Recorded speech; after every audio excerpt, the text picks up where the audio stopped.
Hello everyone अना पुदुना लाक्चरीबसे एकी नेचौबीना ताकपा खोंगदुमगा सोयाबीनगा थोंबा अमना लफुथरो इरोनबा completely निरामिस अदुगी रेसिपी अदुनी अना मयामदा उच्चदोरिबसे today I am coming up with a complete veg recipe of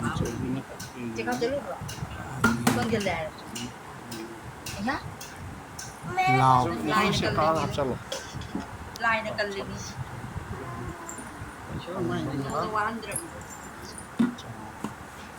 करे 사진 많이 봐.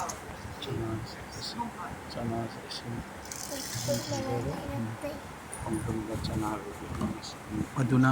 ये आइडिया समिस ने पानी लाव सुमहाई खोंदुम से अदुगा खोंदुम सिगा आइना थोंबगी मतंग असिदा आइने चौबीना खोंदुम जिंजे ककपीरे अदुगा खोंदुम जिंजे असोमदना आइना असिगा हवाई सिना कनो चना दाल तंखाई से आइना खजिक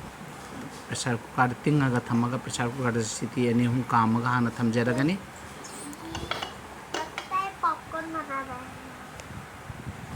सिटी अहुम मरी अर्चा सिटी अहुम मरी फुलगा थमजरगनी असोमदना आइना से लफुथोरो असिसो आइना असिवने चौबीना पीरगने चौबीना सुमदना लफुथोरो जुजु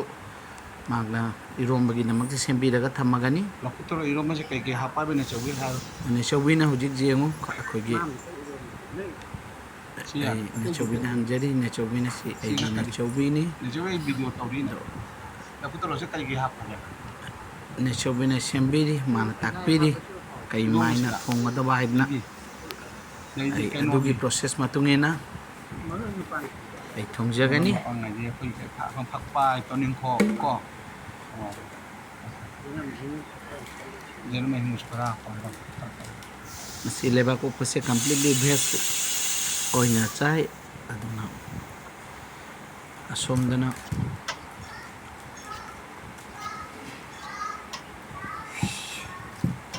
खोंदुम सिजु ने चौबीना सुमाइतोना ककपीरे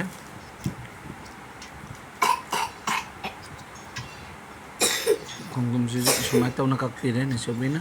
असिना कइनो करागे लफुथोरो से सुमाइतोना कए लफुथोरो से सुमाइतोना कए ने चौबीना सेंबीरी सुमाइतोदना ने चौबीना ताकपा मतुंगना सेसुने नामी सिरोनबा असिना सोयाबीन से पात्र असिदा इसिंग से तिंचले इसिंग से तिंचलबगी मतुंगदा सोयाबीन से नाहक मतम खरा लेबगी मतुंगदा सोयाबीन से चामथोकलगनी फजन तौदना असिसुने चौबीना तकपीरी चौबीन हाई से थम हापेनो सिदा लफुथोरो सिगा थुम खरा हापगा तिंचलो आइना तिंचिंजरी सोयाबीन से ने चौबीना फजना चांबीरगा चामलगा सुंदोकलगा खगे ने चौबी असी चाही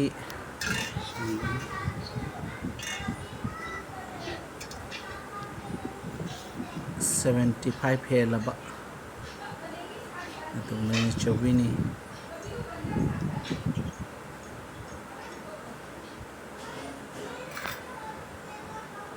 अने खांग से साहलगा खांग असिदा सोयाबीन से असिदा ngauthogani सिगा खांग असिदा सोयाबीन से सिगा ngauthokcharagani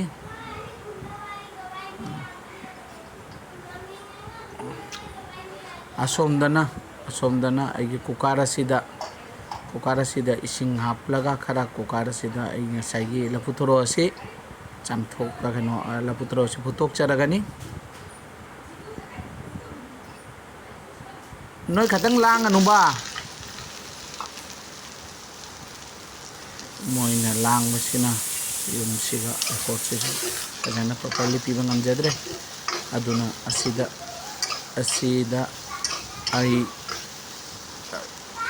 सोयाबीन से इन लौथोकचरे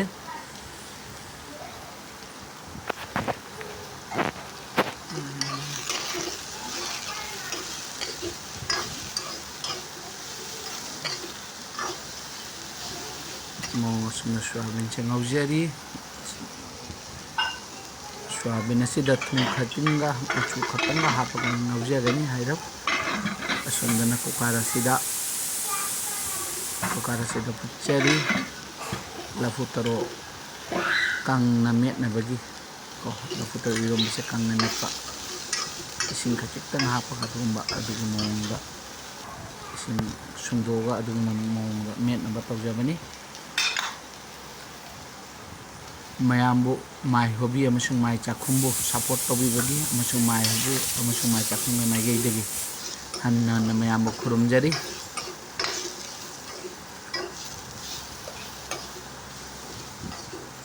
Thank you each and everyone on behalf of my hobby and my chakum for your big support, very valuable time that been provided to my channel, and just because of your support and love I'm trying to upgrade new blogs whatever I can. aina sida तेजपत्ता हापचनजरे मोरोक अकंबा खरा हापगा ngौजरे सिंग हापचरे सिंग असिसु सिंजित असिदे सिटलगा आइना हापचनजरी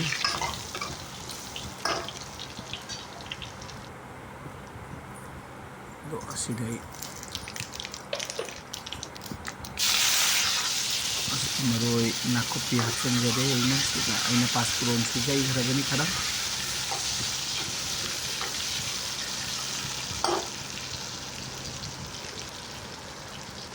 मतम खजितंग थेंगना खजितंग यांगना आइदे pressure cooker दा थोंगनबगी होनाजागे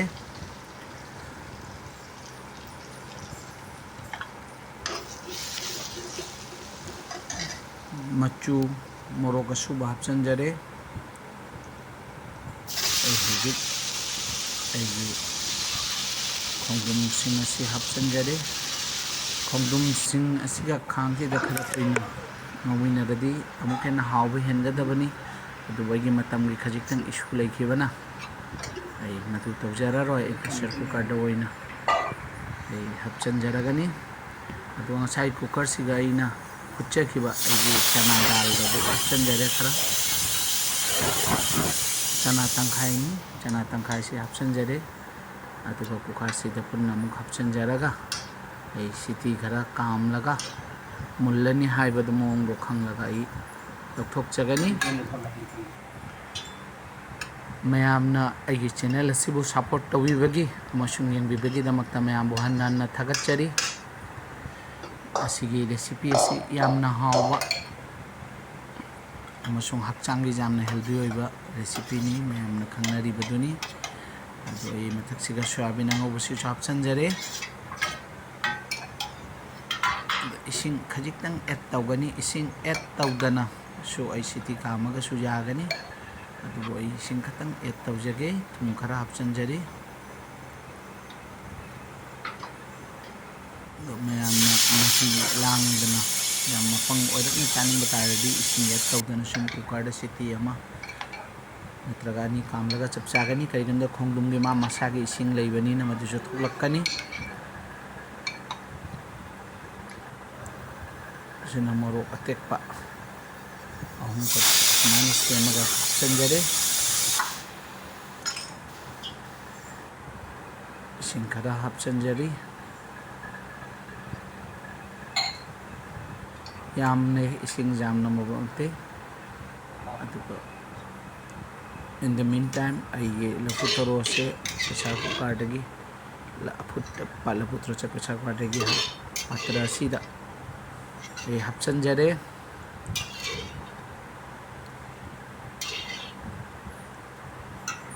जामना चमना से उमरोक अमा सुमना सेमजरे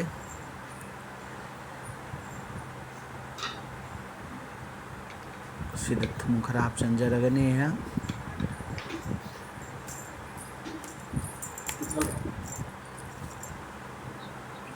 अच्छा था आगे मस्टर्ड ऑयल हाफ चम्मच से खतन हेमदा हापचन जरगा मैम से समाय तो तच्चरी यामना हावबा अदुगुंबा निरामिस लफुतरो इरोंबा ꯅꯠꯇ꯭ꯔꯒ ꯑꯃꯦꯠꯄꯤ ꯍꯥꯏꯔꯒ ꯀꯥꯡꯃꯦꯠ ꯍꯥꯏꯕ ꯇꯥꯔꯦ ꯑꯩ ꯑꯁꯤꯗ ꯍꯧꯖꯤꯛ ꯑꯩꯅ ꯍꯥꯞꯆꯔꯤꯕꯁꯤ ꯂꯩꯈꯝꯕꯥꯜꯅꯤ ꯏꯪꯈꯣꯜꯗꯒꯤ ꯂꯩꯈꯝꯕꯥꯜ ꯈꯔ ꯑꯁꯤꯒꯤ ꯃꯇꯨꯡꯗ ꯍꯥꯞꯆꯔꯤꯕꯁꯤꯅ ꯇꯣꯅꯤꯡꯈꯣꯛꯅꯤ ꯇꯣꯅꯤꯡꯈꯣꯛꯁꯤꯁꯨ ꯑꯩ ꯁꯤꯒ ꯀꯛꯑꯒ ꯀꯨꯞꯅ ꯑꯩꯅ ꯉꯝꯖꯕ ꯃꯑꯣꯡꯗ ꯀꯛꯑꯒ ꯑꯩ ꯍꯥꯞꯆꯤꯟꯖꯒꯅꯤ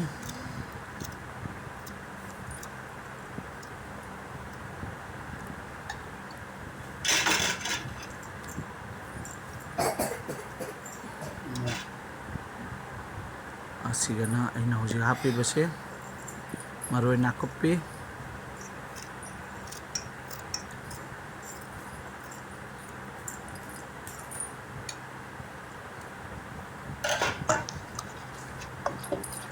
ꯄꯨꯝꯅꯃꯛꯁꯦ ꯄꯨꯟꯅ ꯇꯣꯠꯁꯟꯃꯤꯟꯅꯔꯦ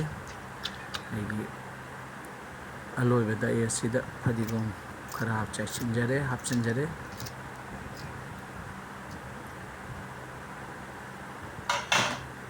ꯃꯑꯣꯡ ꯑꯁꯨꯝꯅ ꯑꯩꯒꯤ ꯂꯐꯨ ꯊꯔꯣ ꯏꯔꯣꯝꯕ ꯂꯐꯨ ꯊꯔꯣ ꯑꯃꯦꯠꯄꯤ is done ꯌꯥꯝꯅ ꯍꯥꯎꯕ ꯔꯦꯁꯤꯄꯤ ꯑꯃꯅꯤ ꯍꯛꯆꯥꯡꯒꯤꯁꯨ ꯑꯥꯏꯔꯣꯟꯗ ꯌꯥꯝꯅ ꯁꯄ꯭ꯂꯤꯃꯦꯟ ꯐꯪꯕ ꯑꯗꯨꯒꯨꯝꯕ ꯔꯦꯁꯤꯄꯤꯅꯤ ꯊꯔꯣ ꯍꯥꯏꯕꯁꯦ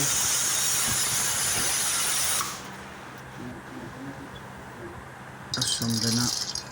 ꯑꯩꯒꯤ ꯈꯥꯡ ꯁꯥꯍꯜꯂꯒ ꯊꯥꯎꯁꯤꯗ ꯑꯩꯅ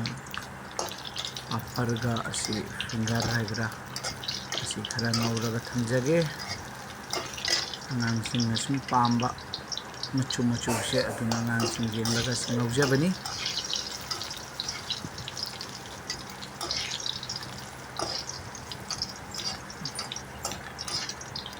ꯃꯌꯥꯝꯕꯨ ꯍꯟꯅ ꯃꯥꯏ ꯍꯣꯕꯤ ꯑꯃꯁꯨꯡ ꯃꯥꯏ ꯆꯥꯛꯈꯨꯝꯒꯤ ꯃꯥꯏꯀꯩꯗꯒꯤ ꯊꯥꯒꯠꯆꯔꯤ ꯑꯃꯁꯨꯡ ꯃꯌꯥꯝꯒꯤ ꯁꯄꯣꯔꯠꯅ ꯃꯌꯥꯝꯒꯤ ꯅꯨꯡꯁꯤꯕꯅ ꯑꯩ ꯆꯦꯅꯦꯜꯁꯦ ꯍꯥꯞꯄ ꯉꯝꯖꯕꯅꯤ ꯃꯌꯥꯝꯒꯤ ꯚ꯭ꯌꯨꯁꯅ ꯃꯌꯥꯝꯒꯤ ꯁꯄꯣꯔꯠꯅ ꯅꯠꯇ꯭ꯔꯕꯗꯤ ꯑꯩꯍꯥꯛꯁꯨ ꯍꯥꯏꯕꯗꯤ ꯈꯖꯤꯛ